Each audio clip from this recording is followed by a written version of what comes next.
This is Charlie Parsons for the Stomping Ground, powered by Wow Hydrate and available on DAZN. I'm delighted to be joined by Mr. Gareth A Davies. It's a Thursday morning. Our Sunday, Monday club is no more, it seems. We do whatever day that works between us, but always lovely to catch up with you, sir. How are you? I'm very well. I loved seeing Eddie Hearn rag you out over the stomping ground, Charlie. Charlie, and he really went at you, didn't he? And I think someone was filming you from behind and captured that moment. He does give you a hard time, but you thoroughly deserve it. I'm very well, thank you. Always good to catch up. You had a bit of a nightmare getting back from Dubai. The weather was awful.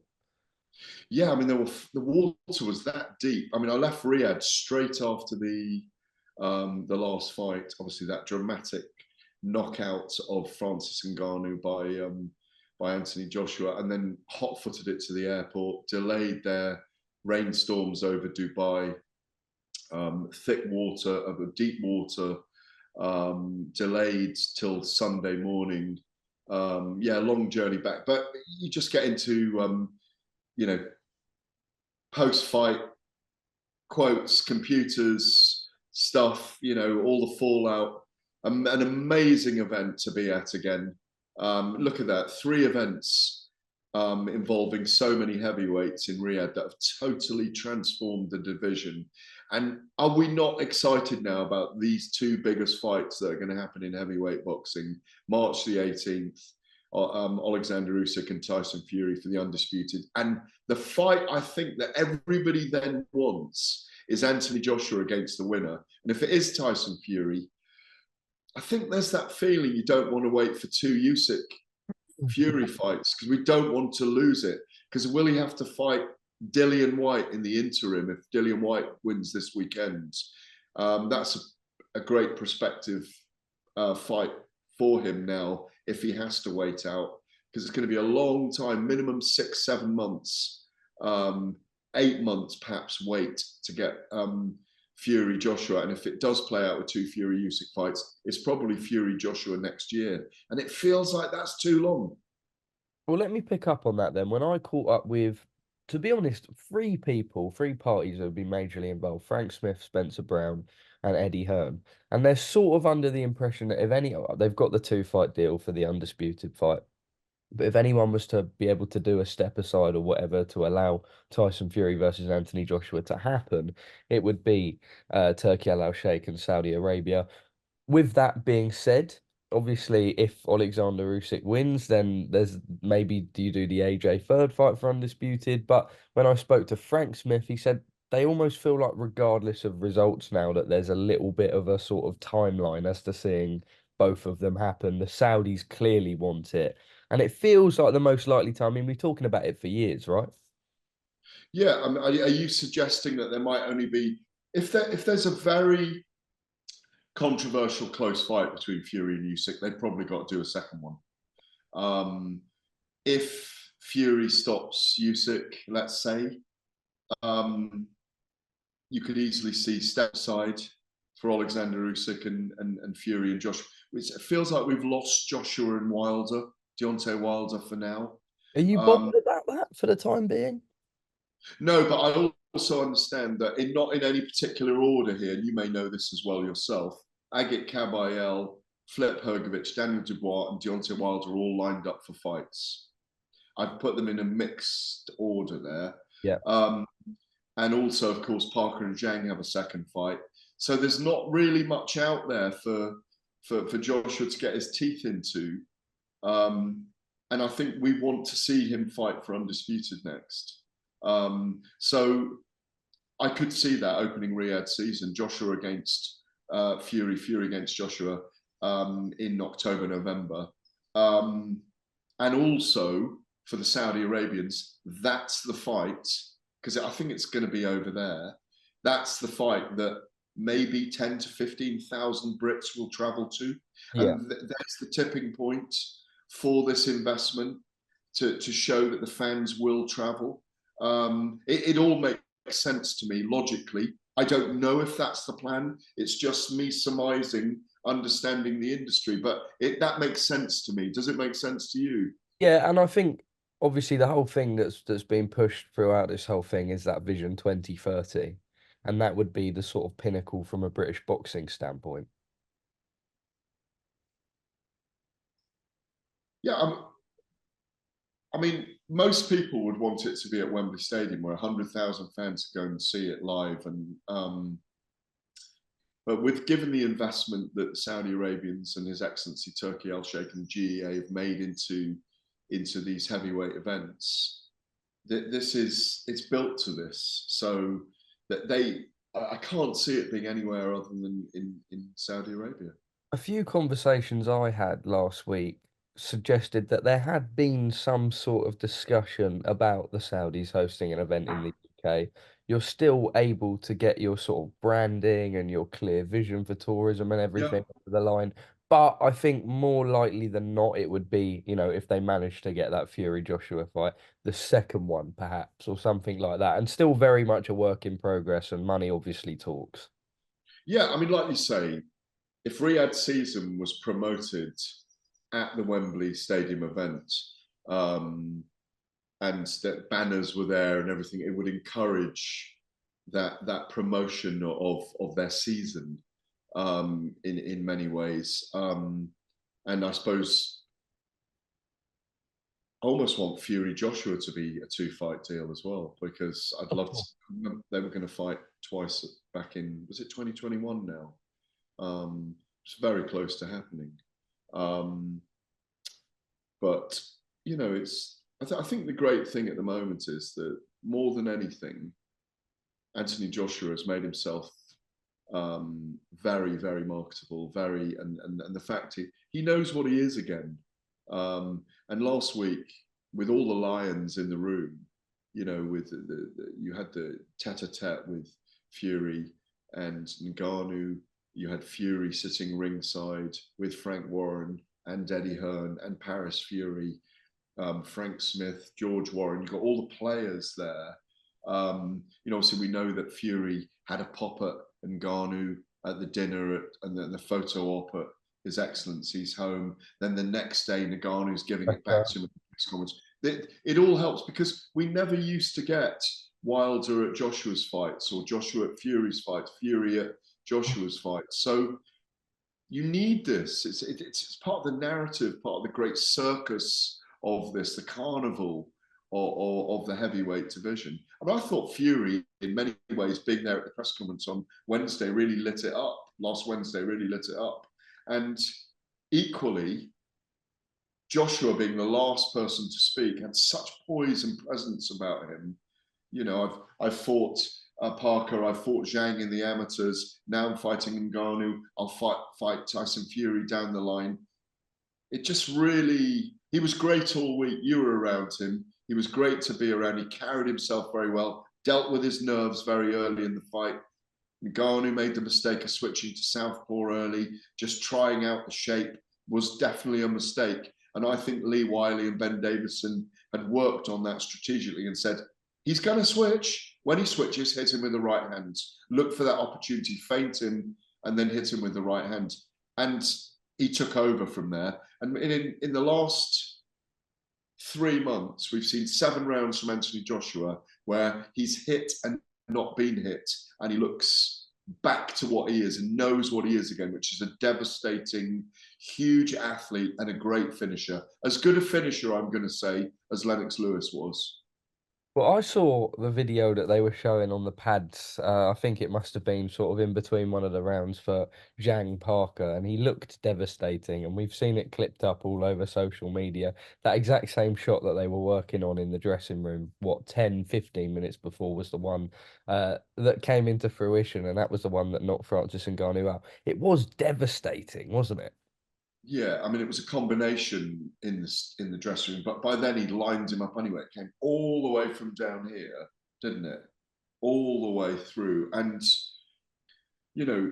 Anthony Joshua's force is extraordinary. And when he believes in himself and when he gets his body in the right positions and when he's rotating and talking through his incredible physique, he's a destroyer. That's why we now want to see that muscularity and that finishing prowess in against a Tyson Fury, who's a different style, is going to be evasive. We also want to see it in against Usyk again, because he got closer the second time. Could he go in there and bully Usyk a third time? Still going to be a difficult job, but he's set up. He's back. He's back, emphatically in bold and underlined back. And I think part of that rejuvenation is the confidence that he feels under Ben Davies, and I think has instilled that thing in him. I've said this in a couple of other interviews that, which is never a great thing to say, but for you, but George Foreman. I'd had an interview with George Foreman about Anthony Joshua when he was going through that kind of tentative patch. And he said he just needs to rediscover and know who he is again. And he absolutely knows who he is again. He's also had more activity. I think I saw something that between himself and Joseph Parker, the activity that they've had over the last sort of 12 to 16 months is ridiculous. And I think it almost got to a point where, we would do an interview and all the comments would be like, oh, it's so stale. Why are we even talking about this? Because these guys would fight once every, I don't know, 12 to 16 to 18 months, and people were just getting bored of it. It now feels like with Joshua's 4 fights in 11 months, obviously going back to Franklin and Hellenius, and then obviously Otto Wallen in December, he's got a bit of momentum in him now. And I think maybe he was missing that because for such a long period, I think you've only got to go back to look at the time in between the Oleksandr Usyk fights and stuff like that. And in that time, he's now gone and had 4 fights. Well, that's why he won't want to wait a year and be inactive, because he'll want to fight. That he's got the momentum right now, and if no games are being played and he's able to fight, let's say in 6-7 months' time against a Fury or a Usyk, then it's perfect for him. He can have a rest, go into another camp. Same as Joseph Parker, five wins, 5 performances in 11 months as well.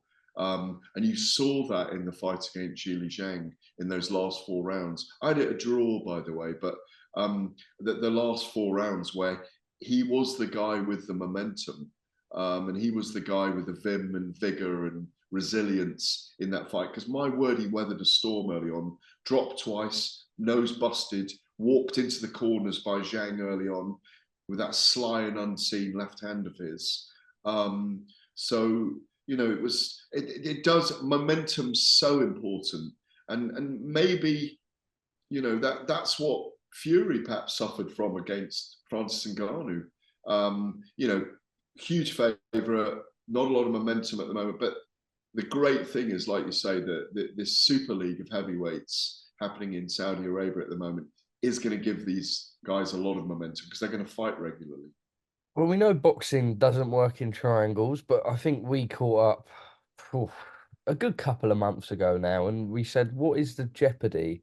And I think that was the word that was used in the whole build-up to this fight. But for Tyson Fury, what happens if Anthony Joshua goes in and bulldozes him? And now, to be honest, none of that will really matter if Tyson Fury wins on May the 18th. But How he wins. How he wins. You think there's added pressure now? And look, Tyson was the first person to come out after the Ngannou fight. He said, look, I hold my hands up, no excuses. Francis Ngannou. He didn't even say necessarily that he was better than he fought, but than everyone else fought. But I think we know, and the people in the industry, and I think fans as well know, that probably wasn't the best Tyson Fury on that night. When we see him now, we see him lean. He's already in camp.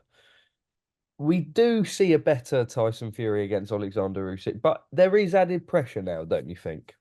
Yeah, he's got to go out there and perform. I think there's pressure every time anyway, and these guys are extraordinary at dealing with it. I mean, there's so much glory and obviously boatloads of cash for them at the moment on the line, but so much legacy. These are the legacy defining 18 months of the division, from a whole era that's played out when a lot of these guys have had, they're going to be getting towards, 15, 20 years in the sport, 25 years, some of them, if they started very young. So, these are the moments that they've prepared for, that they've grown into, but there's massive pressure. I mean, all 3 of those guys we're talking about, and if you include Parker, 4th, Zhang, 5, they're probably the top 5 in the world at the moment.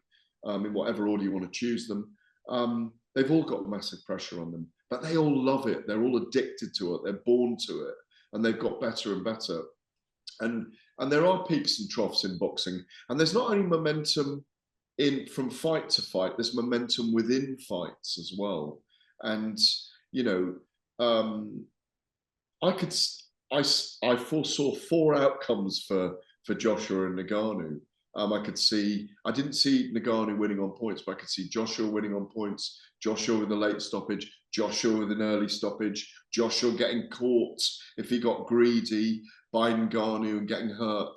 And he expounded the most emphatic victory that he could have possibly had, frankly, because a couple of jabs landed on him, maybe. The left hook was missing. But yeah, I mean, to go back to your original question here, yes, there is pressure on Fury to put a performance in against Usyk, but a very good Fury should beat a very good Usyk. He should be able to put pressure on Usyk, but you never know. They could fall into a very technical boxing match, and it could be a very, very close boxing fight, a boxing match, and it could come down to a very controversial, very close draw. Just lastly on the heavyweights, we've seen Eddie Hearn come out and he's made the point that AJ's not going to do anything now in terms of a fight announcement until after May the 18th. Now, obviously, we'll see how everything goes. Will an option of step aside come up? I think that's probably their most, hopeful outcome of it all. You mentioned earlier Filip Hrgović. There is an opportunity, I think, and they think as well that. Oh, what was that, Gareth?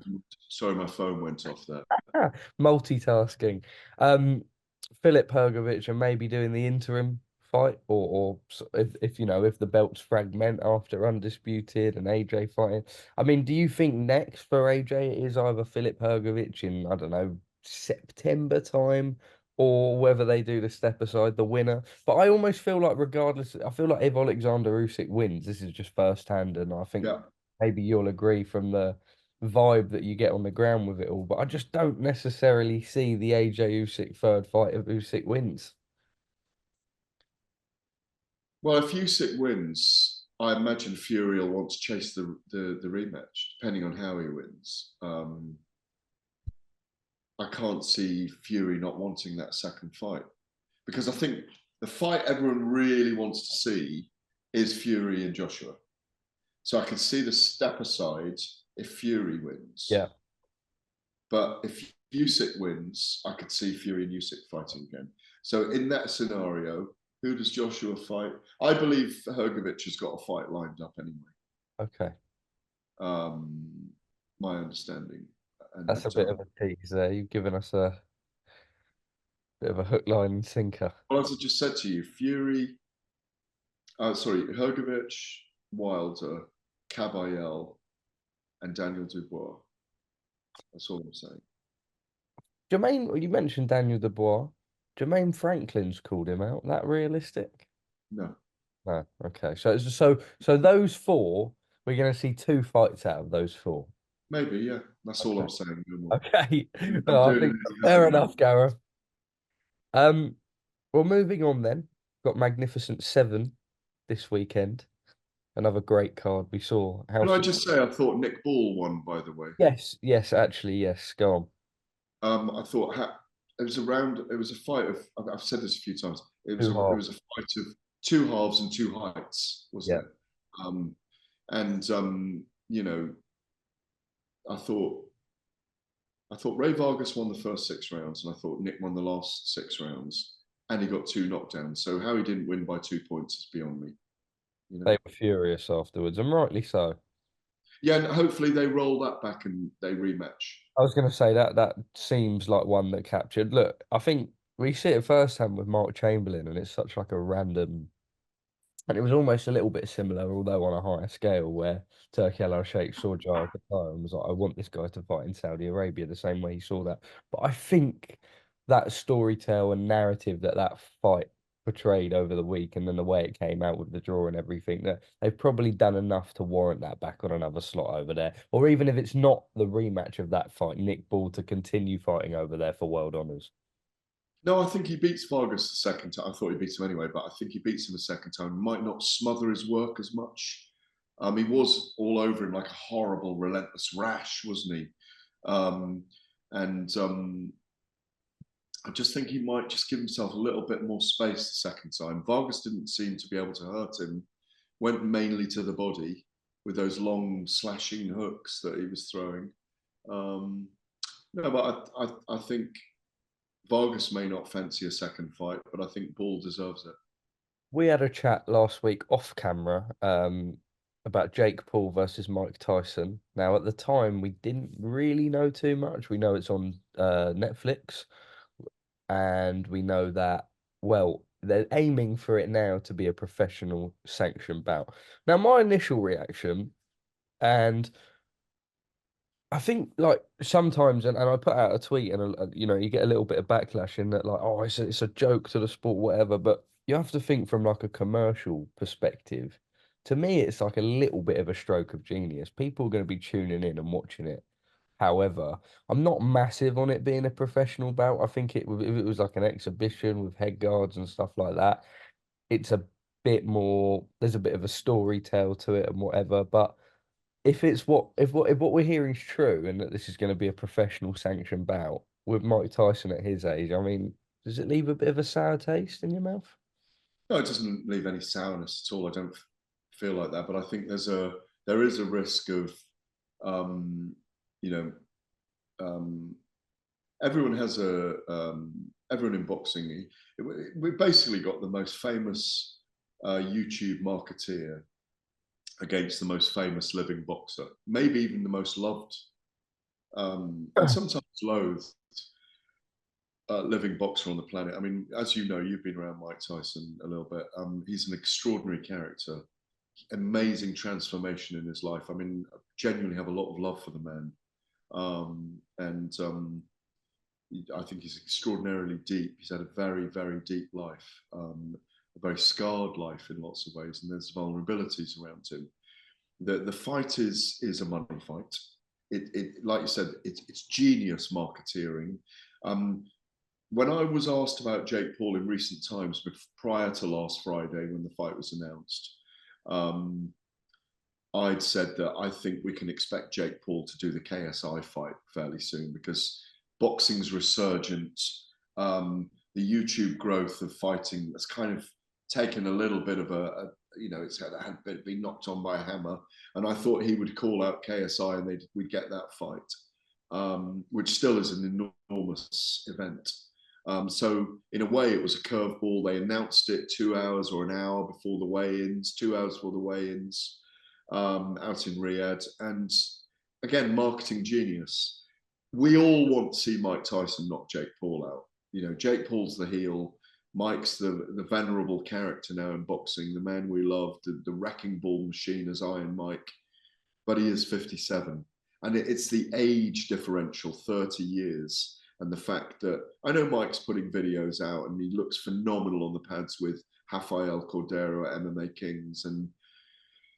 But it's, Well you and know, good looking good on the pads though, right? But your punch resistance at 57. all of that, all of that. And so what we don't want to see is I Mike hurt but Mike's going to go out there and throw his hands. He hasn't fought.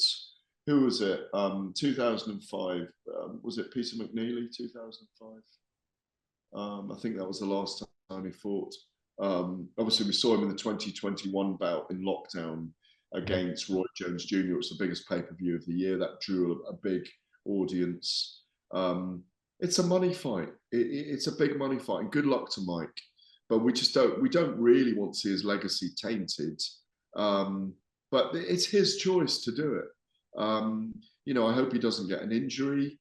I've heard various things that he does find it very hard. Like you say, one thing being on the pads and another thing being in a fight with he's not at the level of Mike Tyson, nor will he ever be Jake Paul, but he's a big, strong, young, 200-pound, 210-pound fighter. So yeah, it's you can feel ambivalent about it, but I'll certainly be watching it. And if I'm required to work on it, I'll be ringside. I shall be there. Well, I have to say, from a like you say, a commercial giant, and it's whether people like it or not, it's going to pull in views. It is one that I look at in the schedule, and it's one that I would like to be at. July 20th, Dallas Cowboys Stadium. There'll probably be 80,000 people there. Have you been to it, the Dallas Oh, I Cowboys? haven't. No. Amazing stadium. I saw um, Hello, Billy Joe there. Joshua Clottey there. Um, and it was half full, and there were about 40,000 people in there. The screen is above the ring is 60 meters long, I think it Wow. is. No, when you drive up to Jerry Jones Stadium, the opening on one side is designed to look exactly like the Wembley arches. Oh, wow. Yeah, the Twin Towers at Wembley, and the it looks like a spaceship has landed in the middle of a flat area. It's an extraordinarily huge stadium. Gareth, I mentioned Magnificent Seven, so we'll do a little bit of a preview of that. Yeah, That this yeah. Saturday, a very exciting card. We know how well that went down last week. Also, we didn't see anything announced for the Queensbury match from 5v5.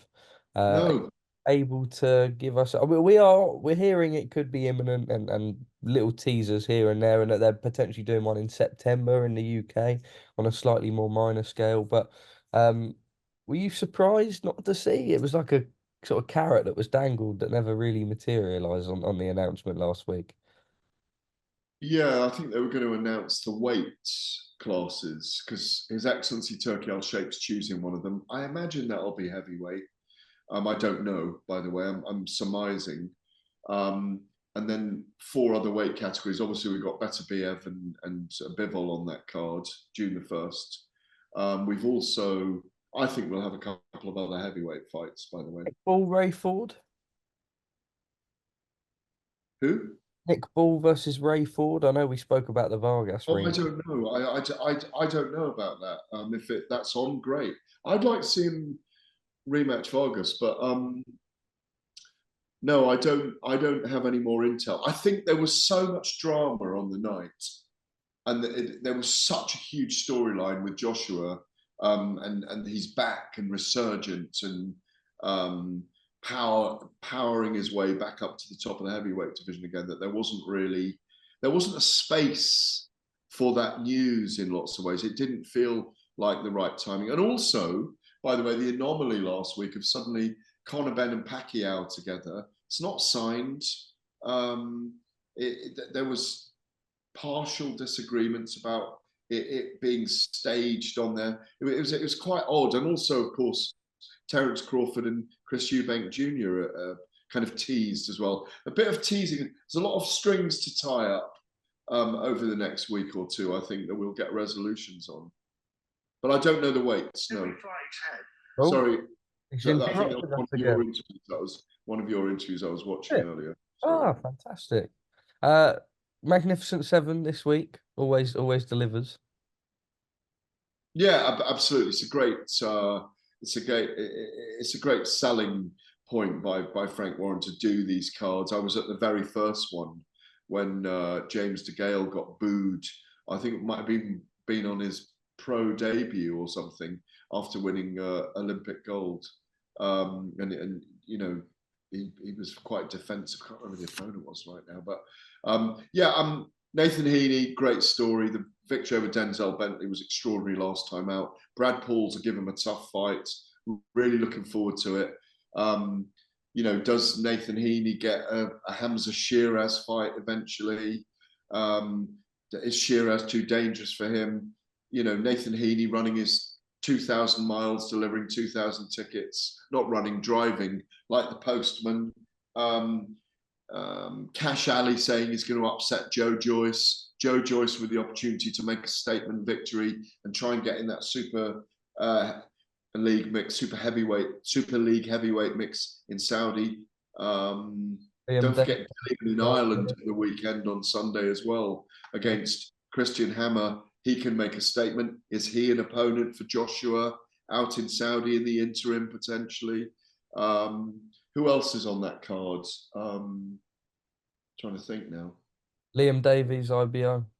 There you go, Liam Davis. What Frank does very well is what Frank never forgets to do, and he'll remind you of this in every interview. He does the huge fights. 72 a couple of weeks ago, 46 years into the sport. He's an extraordinary, people always call him a survivor, but he's an extraordinary knowledge bank on fighting.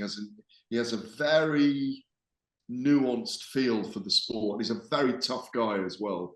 When you think about what he's been through in his life, with health issues and being shot, and his resilience and desire for the battle, if you like, is extraordinary. And I'm a huge admirer of what he achieves. And I think what he's done here is he cares about the bottom up as well as the top down in the sport. And I think that's very important. He will always say that, Joe. I'm sure he's said it to you before, that it doesn't matter about, you've got the giant events going on that we've just come back from, but it's really important that you nourish the grassroots and the middle ranking fights, so that you're always building those guys. You're always building the Dennis McCanns and the Hamza Shirazes. You've got to build and build and build. And that's what this card's all about. I think you've only got 1 minute 50 left, by the way. I have. I don't know how you can see that as well, but very impressed. Because I'm, Topic. yeah. I will give you the final word, Gareth. A tremendous week last week in Riyadh. A bit of a pause now in the Middle East, obviously down to Ramadan, and we look forward to quite an exciting schedule that's building in the UK, and then towards summertime, a lot more back in Saudi Arabia. Yeah, absolutely. Like you say, Ryan Garcia and Devin Haney, if that comes off April the 20th, April the 27th, Josh Taylor and Jack Catterall. Katie Taylor announcement probably coming quite soon. It looks like the Chantel Cameron fight's just fallen off for now. I think Eddie was teasing they've moved slight directions. May the 4th, Canelo against Jaime Munguia. I still think I'd love to see Canelo obviously fight David Benavidez, but maybe the winner of Bivol and Beterbiev. I'd love to see him fight Beterbiev. Artur Beterbiev and Canelo is one of the great fights. The string being tied up on whether we get Chris Eubank and Terence Crawford, who Conor Benn's going to fight next. It's a great time in the sport right now. And I'm glad you're flourishing. Gareth A Davies, top man. What a way to finish it. Thank you for speaking to us on the Stomping Ground.